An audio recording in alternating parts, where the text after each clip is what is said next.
ಇದ್ದಾತನು ಇರುವಾತನು ಇನ್ನು ಮೇಲೆ ಬರುವಾತನಾದ ಯೇಸು ಕ್ರಿಸ್ತನ ಪರಿಶುದ್ಧವಾದ ನಾಮದಲ್ಲಿ ನಿಮ್ಮೆಲ್ಲರಿಗೂ ಕೂಡ ನನ್ನ ಪ್ರೀತಿಯ ವಂದನೆಗಳು. ಕಳೆದ ಬಾರಿ 11ನೇ ಅಧ್ಯಾಯದಲ್ಲಿ ಇರುವಂತಹ 3 ವಿಶೇಷವಾದಂತಹ ಸಂಭವಗಳ ಕುರಿತಾಗಿ ನಾವು ಧ್ಯಾನಿಸಿದೆವು. ಇಂದು 12ನೇ ಅಧ್ಯಾಯದಲ್ಲಿ ಇರುವಂತಹ ಕಾರ್ಯಗಳನ್ನು ಧ್ಯಾನಿಸುವುದಕ್ಕಿದ್ದೇವೆ. 12ನೇ ಅಧ್ಯಾಯದಲ್ಲಿ 3 ಕಾರ್ಯಗಳನ್ನು ನಾವು ಗಮನಿಸಬಹುದು. ಒಂದು, ಸಭೆಯ ಕುರಿತಾಗಿ. ಎರಡನೇದಾಗಿ ಕೈಬಿಡಲ್ಪಟ್ಟಂತಹ ಸಭೆಯ ಕುರಿತಾಗಿ.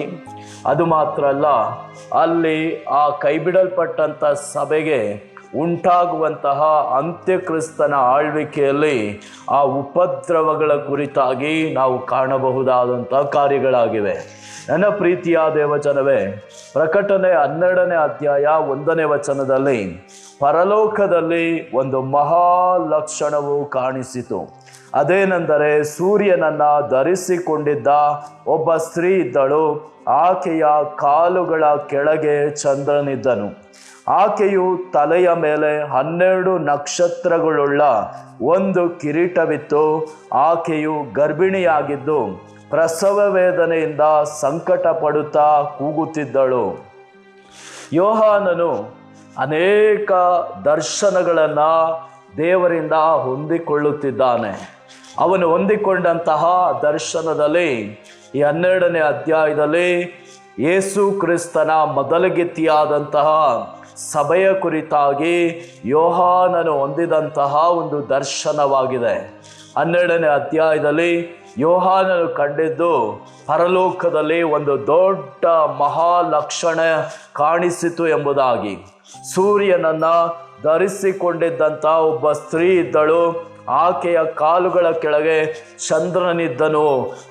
ಆಕೆಯ ತಲೆಯ ಮೇಲೆ 12 ನಕ್ಷತ್ರಗಳುಳ್ಳ ಒಂದು ಕಿರೀಟವಿತ್ತು ಎಂಬುದಾಗಿ. ಆಕೆಯು ಪ್ರಸವ ವೇದನೆ ಪಡುತ್ತಿದ್ದಳು. ಆಕೆಯು ಗರ್ಭಿಣಿಯಾಗಿದ್ದಳು ಎಂಬುದಾಗಿ ಇಲ್ಲಿ ಬರೆಯಲ್ಪಟ್ಟಿದೆ. ಈ ಸ್ತ್ರೀಯನ್ನು ಕುರಿತು ಅನೇಕರು ಹೇಳುವಂಥದ್ದು ಈ ಸ್ತ್ರೀ ಮರಿಯಳು ಎಂಬುದಾಗಿ.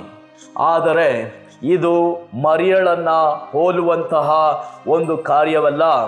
ಈ ಸ್ತ್ರೀ ಅನ್ನುವಂಥದ್ದು ಸಭೆಯನ್ನು ಹೋಲುವಂತಹ ಒಂದು ಕಾರ್ಯವಾಗಿದೆ. ಇಲ್ಲಿ ಪ್ರಕಟಣೆ ಪುಸ್ತಕದಲ್ಲಿ ಮಾತ್ರ 4 ಬಾರಿ ಸ್ತ್ರೀ ಅನ್ನುವಂತಹ ಪದವನ್ನು ನಾವು ಗಮನಿಸಬಹುದು. ಮೊದಲನೇದಾಗಿ ಪ್ರಕಟಣೆ 2ನೇ ಅಧ್ಯಾಯ 20ನೇ ವಚನದಲ್ಲಿ ಇಜೇಬೇಳಲೆಂಬ ಒಬ್ಬ ಸ್ತ್ರೀಯ ಕುರಿತಾಗಿ ನಾವು ಕಾಣುತ್ತೇವೆ. ಎರಡನೇದಾಗಿ ಪ್ರಕಟಣೆ 12ನೇ ಅಧ್ಯಾಯ 1ನೇ ವಚನದಲ್ಲಿ ಸೂರ್ಯನನ್ನು ಧರಿಸಿಕೊಂಡಿದ್ದ ಸ್ತ್ರೀ ಎಂಬುದಾಗಿ ಕಾಣುತ್ತೇವೆ. ಮೂರನೇದಾಗಿ ಪ್ರಕಟಣೆ 17ನೇ ಅಧ್ಯಾಯ 5ನೇ ವಚನದಲ್ಲಿ ಬಾಬೇಲ್ ಎಂಬ ಜಾರ ಸ್ತ್ರೀ, ಎಲ್ಲ ಅಸಹ್ಯವಾದ ಕಾರ್ಯಗಳಿಗೂ ತಾಯಿ ಎಂಬುದಾಗಿ ಕಾಣುತ್ತೇವೆ. ನಾಲ್ಕನೇದಾಗಿ ಪ್ರಕಟಣೆ 21ನೇ ಅಧ್ಯಾಯ 2ನೇ ವಚನದಲ್ಲಿ ತನ್ನ ಗಂಡನಿಗೋಸ್ಕರ ಅಲಂಕೃತಳಾದ ಮೊದಲಗಿತ್ತಿ ಎಂಬುದಾಗಿ ನಾವಿಲ್ಲಿ ಕಾಣುತ್ತೇವೆ. 2 ಸ್ತ್ರೀ, ಅದು ಅಂತ್ಯಕ್ರಿಸ್ತನ ಸ್ವಭಾವವನ್ನು ಹೊಂದಿರುವಂತಹ ಆ ಒಂದು ಲೂಸಿಫರನನ್ನು ಹೋಲುವಂಥ ಕಾರ್ಯವಾಗಿದೆ.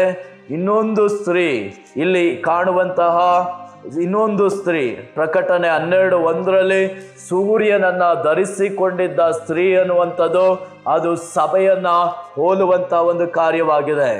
ನಿಮಗೆ ಮುಂಚಿತವಾಗಿ ನಾನು ತಿಳಿಸಿದೆ, ಮೊದಲ ಆದಾಮನಿಗೆ ದೇವರು ಮೊದಲಗಿತ್ತಿಯನ್ನು ಆತನ ಪಕ್ಕೆಯ ಎಲುಬಿನಿಂದ ಉಂಟು ಮಾಡಿದನು ಎಂಬುದಾಗಿ. ಆದಿಕಾಂಡ 2ನೇ ಅಧ್ಯಾಯ 21ನೇ ವಚನದಲ್ಲಿ ಹೀಗಿರುವಲ್ಲಿ ಯೆಹೋವ ದೇವರು ಆ ಮನುಷ್ಯನಿಗೆ ಗಾಢ ನಿದ್ರೆಯನ್ನು ಬರಮಾಡಿ ಅವನ ಪಕ್ಕೆಯ ಎಲುಬುಗಳಲ್ಲಿ ಒಂದನ್ನು ತೆಗೆದುಕೊಂಡು ಅದರ ಸ್ಥಳವನ್ನು ಮಾಂಸದಿಂದ ಮುಚ್ಚಿ ತಾನು ಮನುಷ್ಯನಿಂದ ತೆಗೆದಿದ್ದ ಎಲುಬನ್ನು ಸ್ತ್ರೀಯಾಗಿ ಮಾಡಿ ಆಕೆಯನ್ನು ಅವನ ಬಳಿಗೆ ಕರೆತಂದನು ಅಂತೇಳಿ. ಮೊದಲ ಆದಾಮನಿಗೆ ಆತನ ಮೊದಲಗಿತ್ತಿ ಆತನ ಪಕ್ಕೆಯ ಎಲುಬಿನಿಂದ ಬಂದವಳು ಎಂಬುದಾಗಿ ಇಲ್ಲಿ ವಾಕ್ಯ ನಮಗೆ ಹೇಳುವಂಥದ್ದಾಗಿದೆ. ಅದೇ ರೀತಿಯಾಗಿ ಯೇಸು ಕ್ರಿಸ್ತನು ಕೂಡ ಕಡೆ ಆದಾಮನು ಎಂಬುದಾಗಿ ಪೌಲನು ತನ್ನ ಪತ್ರಿಕೆಗಳಲ್ಲಿ ಬರೆದಿರುವಂಥದ್ದನ್ನು ನಾವು ಕಾಣಬಹುದು. ಮೊದಲ ಆದಾಮನಿಂದ ಪಾಪವು ಲೋಕದೊಳಗೆ ಪ್ರವೇಶಿಸಿತು, ಅದರ ಮೂಲಕವಾಗಿ ಮರಣ ಉಂಟಾಯಿತು. ಆದರೆ ಕಡೆ ಆದಾಮನಿಂದ ಲೋಕದೊಳಗಡೆ ಜೀವವು ಉಂಟಾಯಿತು, ಅದರಿಂದ ಮರಣವು ನಿರ್ಲಯವಾಗಿ ಮನುಷ್ಯನಲ್ಲಿ ನಿತ್ಯ ಜೀವವನ್ನ ಉಂಟು ಮಾಡಿತು ಎಂಬುದಾಗಿ ದೇವರ ವಾಕ್ಯಗಳಲ್ಲಿ ನಾವು ಕಾಣುತ್ತೇವೆ. ಯೋಹಾನ 19ನೇ ಅಧ್ಯಾಯ 33ನೇ ವಚನದಲ್ಲಿ ನಾವು ಕಾಣುತ್ತೇವೆ, ಯೇಸು ಕ್ರಿಸ್ತನಿಗೆ ಮೊದಲಗಿತ್ತಿ ಹೇಗೆ ಬಂದಳು ಅಂತೇಳಿ ಆ ವಾಕ್ಯದ ಮೇಲೆ ನಾವು ತಿಳಿದುಕೊಳ್ಳಬಹುದಾಗಿದೆ. ಆದರೆ ಯೇಸುವಿನ ಬಳಿಗೆ ಬಂದಾಗ ಆತನು ಆಗಲೇ ಸತ್ತಿರುವುದನ್ನು ಕಂಡು ಆತನ ಕಾಲುಗಳನ್ನು ಮುರಿಯಲಿಲ್ಲ. ಆದರೂ ಸಿಪಾಯಿಗಳಲ್ಲಿ ಒಬ್ಬನು ಈಟಿಯಿಂದ ಆತನ ಪಕ್ಕೆಯನ್ನು ತಿವಿದನು.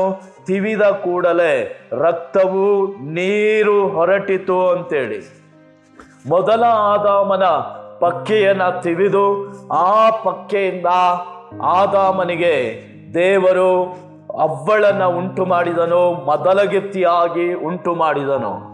ಕಡೆ ಆದಾಮನಾದಂಥ ಯೇಸು ಕ್ರಿಸ್ತನ ಪಕ್ಕೆಯಲ್ಲಿ ಕೂಡ ಈಟಿಯಿಂದ ತಿವಿಯಲ್ಪಟ್ಟಿತು.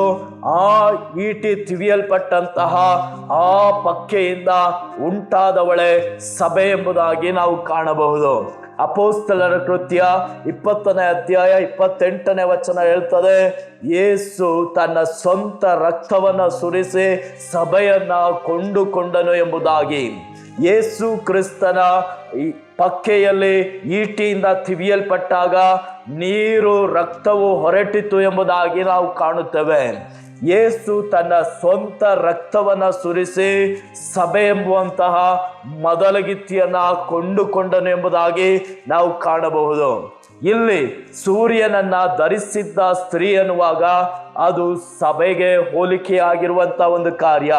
12 ನಕ್ಷತ್ರಗಳು ಅಂತಂದ್ರೆ 12 ಅಪೊಸ್ತಲರನ್ನ ಹೋಲುವಂತ ಒಂದು ಕಾರ್ಯವಾಗಿದೆ.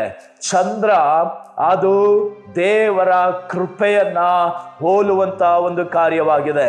ನನ್ನ ಪ್ರೀತಿಯ ದೇವಚನವೇ, 2 ಯೋಹಾನ 1ನೇ ವಚನದಲ್ಲಿ ಸಭೆಯ ಹಿರಿಯನು ದೇವರಾದುಕೊಂಡವರಾದ ಅಮ್ಮನವರಿಗೂ ಆಕೆಯ ಮಕ್ಕಳಿಗೂ ಬರೆಯುವುದೇನೆಂದರೆ ಎಂಬುದಾಗಿ ಯೋಹಾನನು ತನ್ನ ಪತ್ರಿಕೆಯಲ್ಲಿ ಬರೆಯುವಂಥದ್ದನ್ನು ನಾವು ಕಾಣಬಹುದು.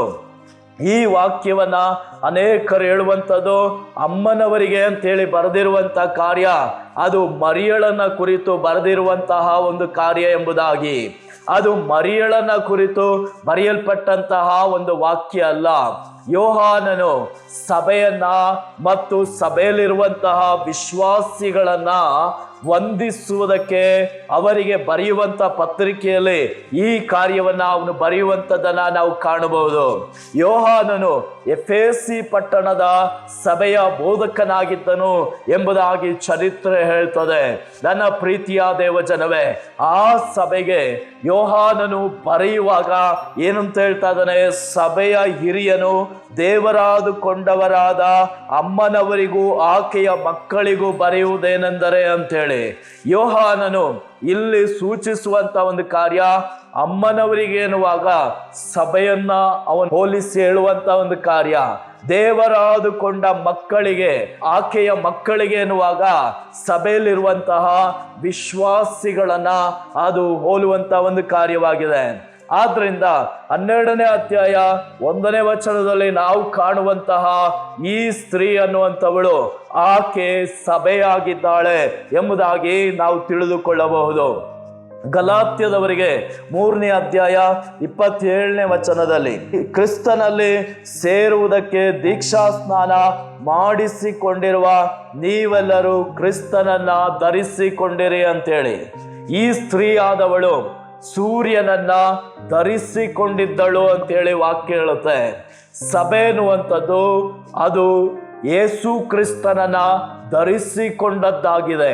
ಆದ್ರಿಂದಲೇ ಗಲಾತ್ಯದವರಿಗೆ ಪೌಲನು ಬರೆಯುವಾಗ ಹೇಳ್ತಾ ಇದ್ದಾನೆ, ಇದೋ ನೀವೆಲ್ಲ ಕೂಡ ಕ್ರಿಸ್ತನನ್ನ ಧರಿಸಿಕೊಂಡಿದ್ದೀರಿ ಎಂಬುದಾಗಿ.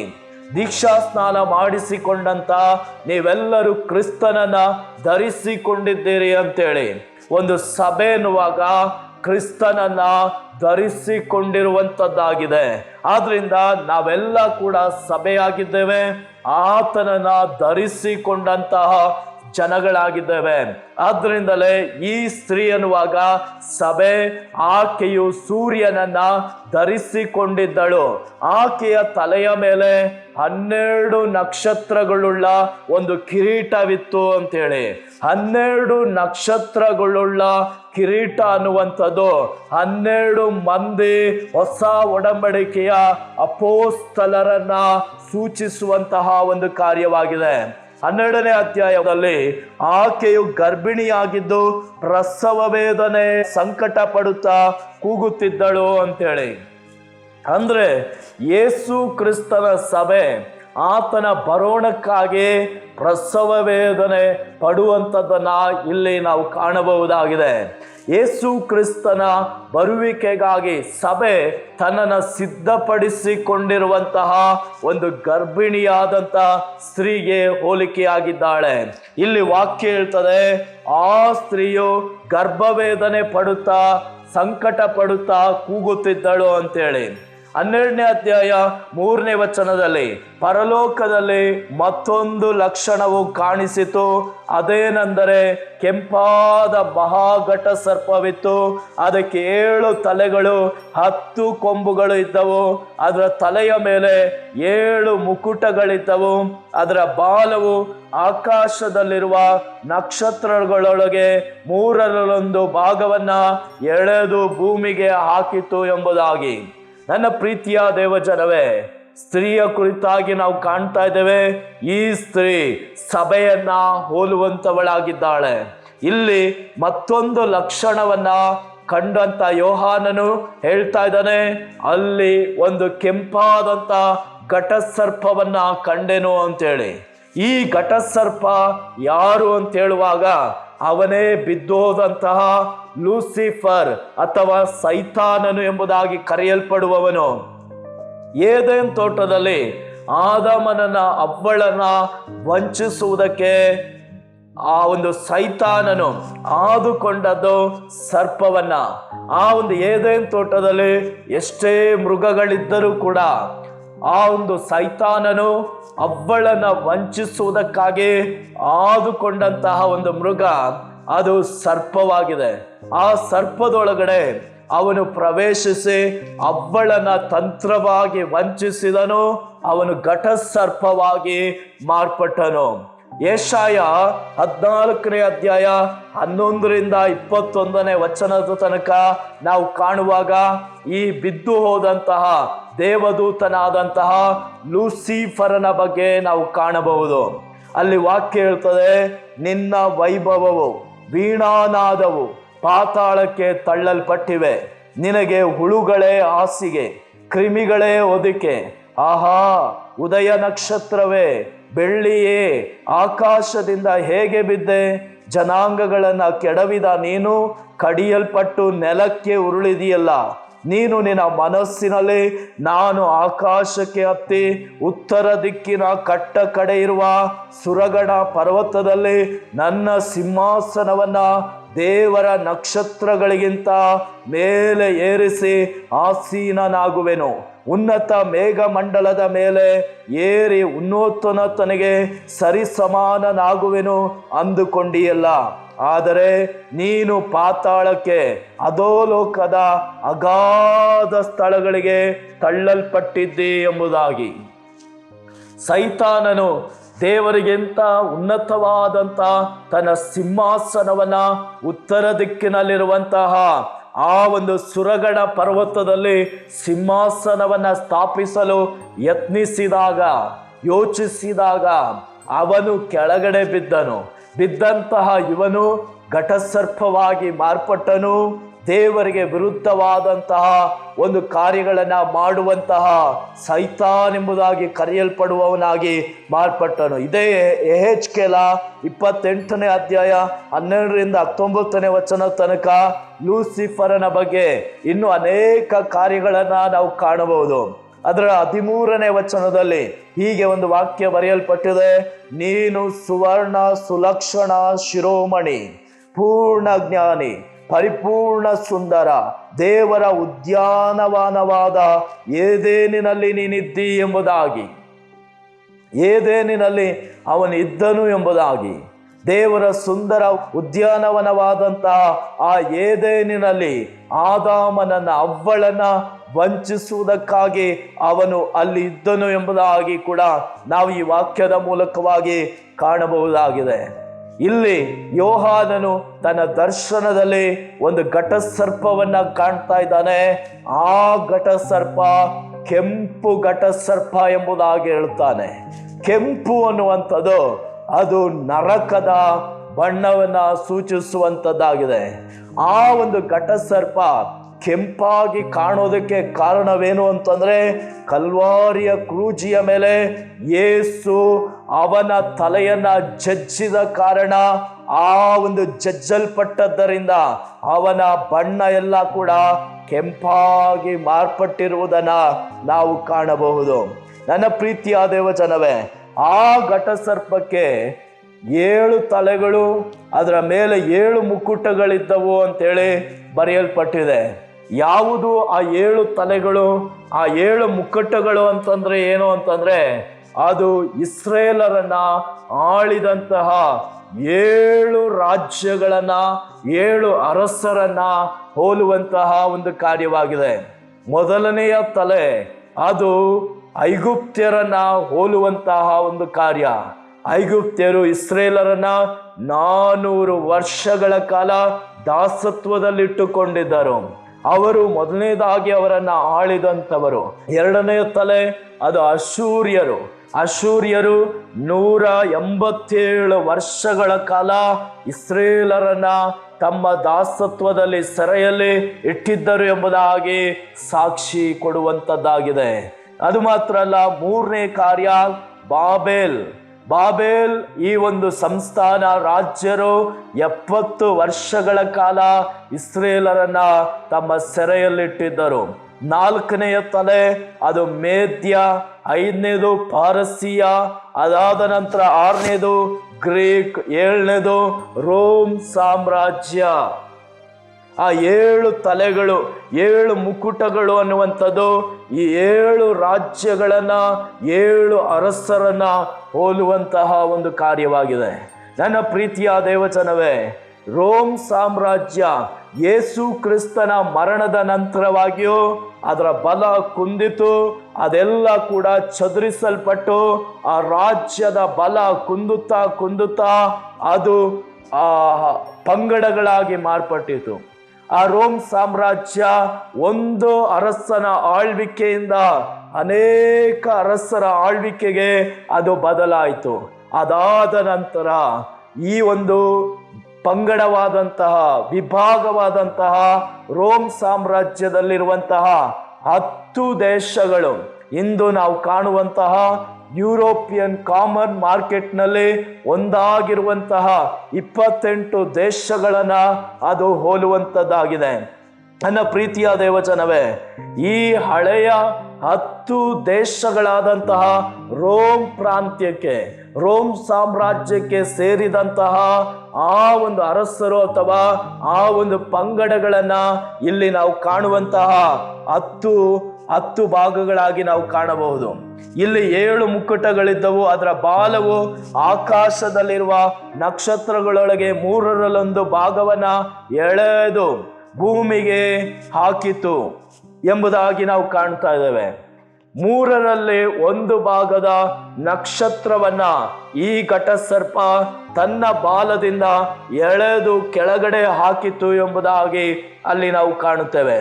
ನಕ್ಷತ್ರ ಅನ್ನುವಂಥದ್ದು ಅದು ಯಾರನ್ನ ಹೋಲುವಂತ ಒಂದು ಕಾರ್ಯ ಅಂತಂದ್ರೆ, ದಾನಿಯೇಲನ ಪುಸ್ತಕ 12ನೇ ಅಧ್ಯಾಯ 3ನೇ ವಚನ ಹೇಳ್ತದೆ, ಜ್ಞಾನಿಗಳು ತೇಜೋಮಯವಾದ ಆಕಾಶ ಮಂಡಲದಂತೆ ಪ್ರಕಾಶಿಸುವರು, ಬಹು ಜನರನ್ನ ಸದ್ಧರ್ಮಿಗಳನ್ನಾಗಿ ಮಾಡುವವರು, ಯುಗ ಯುಗಾಂತರಗಳಲ್ಲಿ ನಕ್ಷತ್ರಗಳ ಹಾಗೆ ಹೊಳೆಯುವರು ಅಂತೇಳಿ.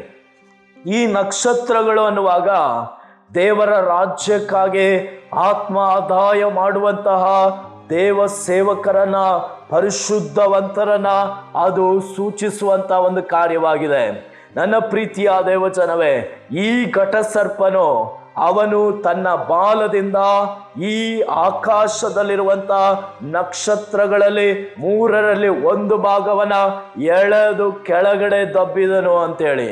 ಇಲ್ಲಿಯವರೆಗೂ ಕ್ರಿಸ್ತನಿಗಾಗಿ ಪ್ರಕಾಶಿಸ್ತಾ ಇರುವಂಥವರು, ಸೇವೆಯಲ್ಲಿ ದೇವರಿಗಾಗಿ ಎದ್ದು ಮಿನುಗುತ್ತಿರುವಂಥವರು, ಆಕಾಶದಲ್ಲಿರುವಂತಹ ಆ ನಕ್ಷತ್ರಗಳಂತೆ ಮಿನುಗುತ್ತಿರುವಂಥವರು, ಅಂತ್ಯಕ್ರಿಸ್ತನ ಆಳ್ವಿಕೆಯ ಆರಂಭದ ಕಾಲದಲ್ಲಿ ಅವರನ್ನ ಆ ರೀತಿಯಾಗಿ ಕೆಳಗಡೆ ಎಳೆದು ದಬ್ಬುವಂಥದ್ದನ್ನ ನಾವು ಕಾಣಬಹುದು. ಬಾಲದಲ್ಲಿ ಎಳೆದನು ಅನ್ನುವಾಗ ಅವನ ತಲೆ ಜಜ್ಜಲ್ಪಟ್ಟಿರುವ ಕಾರಣ ಆ ತಲೆಯಲ್ಲಿ ಬಲ ಇಲ್ಲದೆ ಇರುವುದರಿಂದ ತನ್ನ ಬಾಲದಿಂದ ಅವರನ್ನ ಎಳೆದು ಕೆಳಗಡೆ ದಬ್ಬಿದನು ಎಂಬುದಾಗಿ ನಾವು ಕಾಣುತ್ತೇವೆ. ಅವರನ್ನ ಎಳೆದು ದಬ್ಬಿದನು ಅನ್ನುವಾಗ ಇದುವರೆಗೂ ಯೇಸು ಕ್ರಿಸ್ತನಿಗಾಗಿ ಆತ್ಮಾದಾಯ ಮಾಡುವವರಾಗಿ ಪ್ರಕಾಶಿಸುತ್ತಿದ್ದಂಥವರು, ಮಿನುಗುತ್ತಿದ್ದಂಥವರಿಗೆ ಸೈತಾನನು ಅನೇಕ ಆಮಿಷಗಳನ್ನ, ಆಸೆಗಳನ್ನ, ಪಾಪದ ಇಚ್ಛೆಗಳನ್ನ, ಅದು ಮಾತ್ರ ಅಲ್ಲ ಮಲಿನತ್ವ, ಪದವಿ ಆಸೆ, ಹಣದ ಆಸೆ, ಮೋಹಗಳಿಂದ ಅವರನ್ನ ತುಂಬಿಸಿ ಆ ಒಂದು ದೇವರಿಗಾಗಿ ಪ್ರಕಾಶಿಸುತ್ತಿದ್ದಂಥವರನ್ನ ಕೆಳಗಡೆ ತಳ್ಳುವಂಥದ್ದನ್ನ ನಾವು ಕಾಣಬಹುದು. ನನ್ನ ಪ್ರೀತಿಯ ದೇವಜನವೇ, ನೋಡಿ, ಆ ರೀತಿಯಾಗಿ ಈ ಒಂದು ಪರಿಶುದ್ಧವಂತರು 3ರಲ್ಲಿ 1 ಭಾಗ ಕೆಳಗಡೆ ಬಿದ್ದರು ಅನ್ನುವಾಗ ಅವರು ತಮ್ಮ ಪರಿಶುದ್ಧತೆಯಿಂದ ಅವರು ಮಲಿನರಾದರು ಅಂತೇಳಿ, ಪರಿಶುದ್ಧತೆಯನ್ನು ಬಿಟ್ಟು ಅವರು ದೇವರ ವಾಕ್ಯಕ್ಕೆ ವಿರುದ್ಧವಾಗಿ ನಡೆಯುವವರಾಗಿ ಕಾಣಲ್ಪಟ್ಟರು ಅಂತೇಳಿ. ಈ ಸಂಭವ ಯಾವಾಗ ನಡೆಯುತ್ತದೆ ಅಂತಂದ್ರೆ ಅಂತ್ಯಕ್ರಿಸ್ತನ ಆಳ್ವಿಕೆ ಅದು ಆರಂಭವಾಗುವುದಕ್ಕೆ ಮುಂಚಿತವಾಗಿ ಸಭೆ ಎತ್ತಲ್ಪಡುವಾಗ, ಯೇಸು ಕ್ರಿಸ್ತನ ಮೊದಲಗಿತ್ತಿಯಾಗಿರುವಂತಹ ಆ ಸಭೆಯ ಭಾಗವು ಎತ್ತಲ್ಪಡುವಾಗ ಈ ಸಂಗತಿಗಳು ನಡೆಯುವಂಥದ್ದಾಗಿದೆ. 4ನೇ ವಚನದಲ್ಲಿ ಅದರ ಬಾಲವು ಆಕಾಶದಲ್ಲಿರುವ ನಕ್ಷತ್ರಗಳೊಳಗೆ 3ರಲ್ಲಿ 1 ಭಾಗವನ್ನು ಎಳೆದು ಭೂಮಿಗೆ ಹಾಕುತ್ತಿತ್ತು. ಹೆರುತ್ತಿದ್ದ ಆ ಸ್ತ್ರೀಯು ಹೆತ್ತ ಕೂಡಲೇ ಆಕೆಯ ಮಗುವನ್ನ ನುಂಗಿ ಬಿಡಬೇಕೆಂದು ಆ ಘಟಸರ್ಪವು ಅಲ್ಲೇ ಕಾದುಕೊಂಡಿತ್ತು ಅಂತೇಳಿ. ಆಕೆ ಗರ್ಭವತಿಯಾಗಿದ್ದಾಳೆ, ಆ ಸ್ತ್ರೀ ಗರ್ಭವತಿಯಾಗಿದ್ದಾಳೆ. ಆಕೆಯು ಈ ಪ್ರಸವ ವೇದನೆ ಪಡ್ತಾ ಇದ್ದಾಳೆ.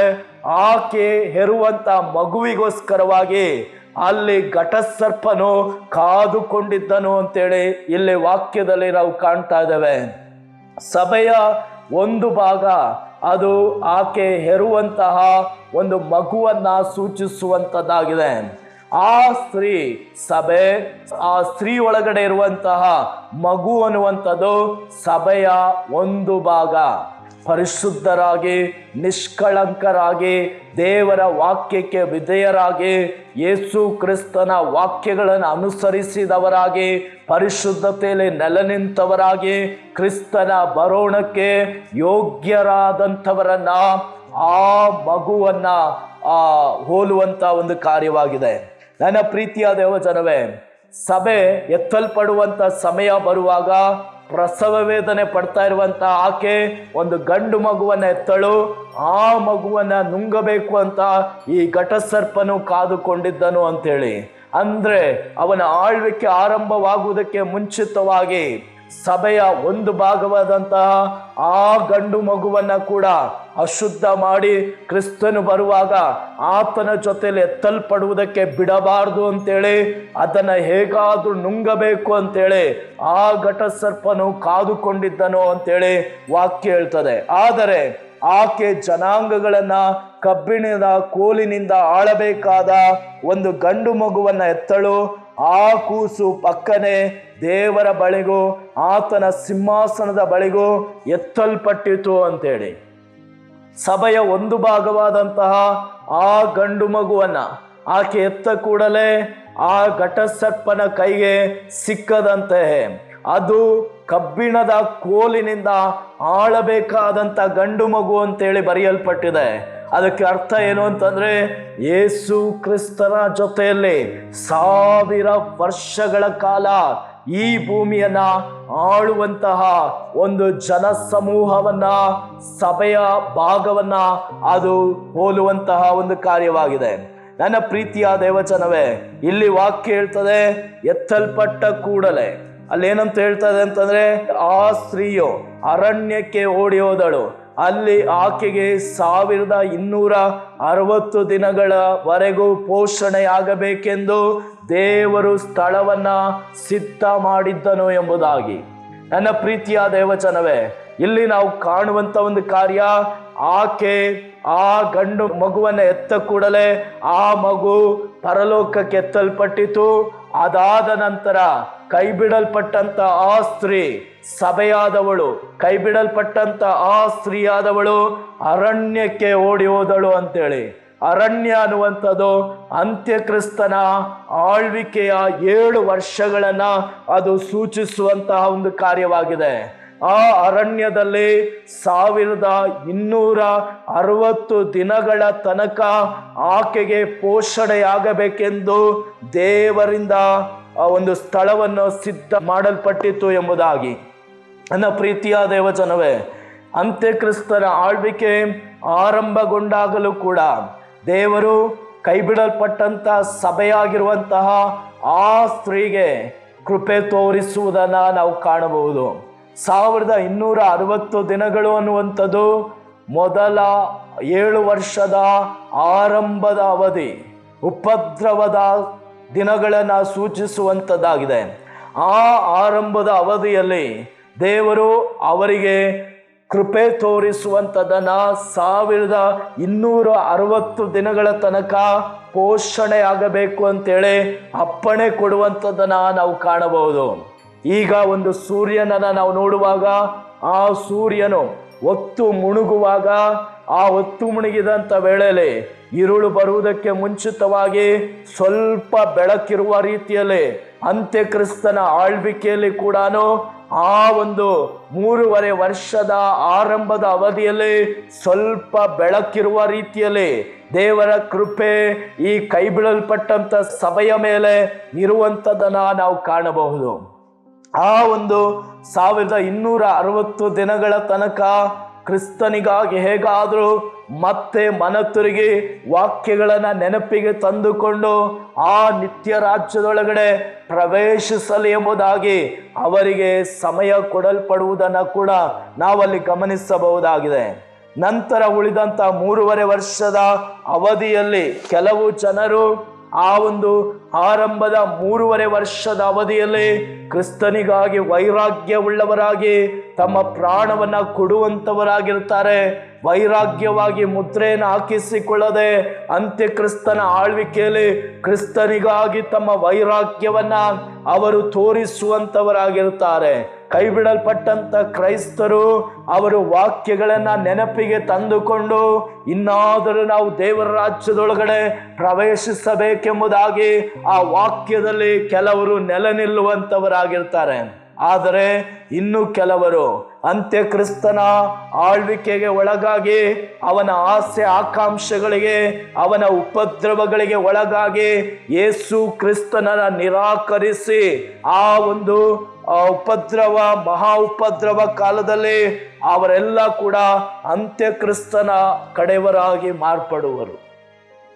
ಇಲ್ಲಿ ನಾವು ನೋಡ್ತೇವೆ, ಆ ಸ್ತ್ರೀಗೆ 1260 ದಿನಗಳ ಕಾಲ ತನಕ ಪೋಷಣೆ ಆಗಬೇಕು ಅಂತೇಳಿ ಅಪ್ಪಣೆ ಕೊಡಲ್ಪಟ್ಟಿತು ಎಂಬುದಾಗಿ. ನನ್ನ ಪ್ರೀತಿಯ ದೇವಜನವೇ, ನಾವಿಲ್ಲಿ ಕಾಣುವಂಥದ್ದು ಅಲ್ಲಿ 12ನೇ ಅಧ್ಯಾಯದಲ್ಲಿ ಇನ್ನು 2 ವಿಷಯಗಳನ್ನು ನಾವು ಕಾಣಬಹುದು. ಒಂದು, ಘಟಸರ್ಪನು. ಆ ಒಂದು ಘಟಸರ್ಪನು ಅವನ ಸಿಂಹಾಸನ ಇದುವರೆಗೂ ಕೂಡ ಅದು ಮಧ್ಯ ಆಕಾಶದಲ್ಲಿ ಸ್ಥಾಪಿಸಲ್ಪಟ್ಟಂತಹ ಒಂದು ಸಿಂಹಾಸನವಾಗಿತ್ತು. ಆದರೆ ಯೇಸು ಕ್ರಿಸ್ತನ ರಹಸ್ಯ ಬರೋಣ ಆಗುವಾಗ ಅವನ ಸಿಂಹಾಸನ ಕೆಡವಲ್ಪಟ್ಟು ಅದು ಭೂಮಿಗೆ ಬರುವಂಥದ್ದನ್ನು ನಾವು ಕಾಣಬಹುದು. ಅದು ಮಾತ್ರ ಅಲ್ಲ, ಇನ್ನೊಂದು ಸಂಭವ, ಆ ಒಂದು ಘಟಸರ್ಪ ಕೈ ಬಿಡಲ್ಪಟ್ಟಂತಹ ಆ ಸ್ತ್ರೀಯನ್ನ ಅಂದ್ರೆ ಆ ಸಭೆಯನ್ನ ಯಾವ ರೀತಿಯಾಗೆಲ್ಲ ಹಿಂಸೆಗೆ ಒಳಪಡಿಸಲು ಪ್ರಯತ್ನಿಸುವನು ಅದನ್ನ ನಾವು 13ನೇ ವಚನದಿಂದ ಕಾಣಬಹುದಾಗಿದೆ. ಮುಂದಿನ ಸಂಚಿಕೆಯಲ್ಲಿ ಈ ಕಾರ್ಯಗಳನ್ನು ನಾವು ಧ್ಯಾನಿಸೋದಕ್ಕಿದ್ದೇವೆ. ಈ 12ನೇ ಅಧ್ಯಾಯದಲ್ಲಿ 3 ಸಂಭವಗಳನ್ನು ಕಾಣ್ತಾ ಇದ್ದೇವೆ. ಮೊದಲನೇದಾಗಿ ಸಭೆ ಪ್ರಸವ ವೇದನೆ ಪಡ್ತಾ ಇರುವಂತ ಗರ್ಭವತಿ ಆಗಿರುವಂತ ಸಭೆ, ಆ ಸ್ತ್ರೀ ಆಕೆಯ ತಲೆಯ ಮೇಲೆ 12 ನಕ್ಷತ್ರಗಳುಳ್ಳಂತ ಕಿರೀಟ, ಆಕೆಯ ಪಾದಗಳ ಕೆಳಗೆ ಚಂದ್ರನಿದ್ದನು ಅಂತೇಳಿ. ಚಂದ್ರ ಅನ್ನುವಂಥದ್ದು ದೇವರ ಕೃಪೆಯನ್ನ ಹೋಲುವಂತ ಒಂದು ಕಾರ್ಯವಾಗಿದೆ. ಚಂದ್ರ ತಾನಾಗಿ ಪ್ರಕಾಶಿಸುವುದಕ್ಕೆ ಸಾಧ್ಯವಿಲ್ಲ. ಆ ಸೂರ್ಯನ ಬೆಳಕಿನಿಂದಲೇ ಚಂದ್ರನು ಪ್ರಕಾಶಿಸುವುದಕ್ಕೆ ಸಾಧ್ಯ. ಅದರಂತೆ ಸಭೆ ಅನ್ನುವಂಥದ್ದು ದೇವರ ಕೃಪೆ ಇಲ್ಲದೆ ಪ್ರಕಾಶಿಸುವುದಕ್ಕೆ ಸಾಧ್ಯವಿಲ್ಲ ಅನ್ನುವಂಥದ್ದನ್ನ ಈ ಕಾರ್ಯಗಳು ನಮಗೆ ತೋರಿಸುವಂಥದ್ದಾಗಿದೆ. ಇಲ್ಲಿ ಬರುವಂತ ಸ್ತ್ರೀ ಆಕೆ ಮರಿಯಳಲ್ಲ, ಆಕೆ ತಲೆ ಮೇಲಿರುವಂತ 12 ನಕ್ಷತ್ರಗಳು ಅನ್ನುವಂಥದ್ದು ಅದು ಅಪೊಸ್ತಲರನ್ನ 12 ಮಂದಿ ಶಿಷ್ಯರನ್ನ ಹೋಲುವಂತ ಒಂದು ಕಾರ್ಯವಾಗಿದೆ. ಆದ್ದರಿಂದ ಮುಂದಿನ ಸಂಚಿಕೆಯಲ್ಲಿ ನಾವು ಉಳಿದಿರುವಂತಹ ಆ ಸೈತಾನನ ಸಿಂಹಾಸನ ಕೆಡವಲ್ಪಡುವಂಥದ್ದನ್ನ ಮತ್ತು ಅಲ್ಲಿ ಅವನು ಕೈಬಿಡಲ್ಪಟ್ಟಂತಹ ದೇವ ಮಕ್ಕಳನ್ನ ಕ್ರಿಸ್ತರನ್ನ ಹಿಂಸಿಸುವಂಥದನ್ನ, ಅದರಿಂದ ಆ ಸ್ತ್ರೀ ಹೇಗೆ ತನ್ನನ್ನು ತಪ್ಪಿಸಿಕೊಳ್ಳುವಳು ಅನ್ನುವಂತಹ ಕಾರ್ಯಗಳನ್ನ ನಾವು ಕೇಳೋದಕ್ಕಿದ್ದೇವೆ. ದೇವರ ಕೃಪೆ ನಿಮ್ಮೊಂದಿಗಿರಲಿ. ಅಲ್ಲಿಯವರೆಗೂ ದೇವರು ನಿಮ್ಮನ್ನು ಆಶೀರ್ವದಿಸಲಿ, ದೇವರು ನಿಮ್ಮನ್ನು ಹೆಚ್ಚೆಚ್ಚಾಗಿ ಬಲಪಡಿಸಲಿ ಅಂತೇಳಿ ನಿಮಗೋಸ್ಕರವಾಗಿ ನಾನು ಪ್ರಾರ್ಥಿಸುತ್ತೇನೆ. God bless you. ಆಮೇನ್. ಆಮೇನ್.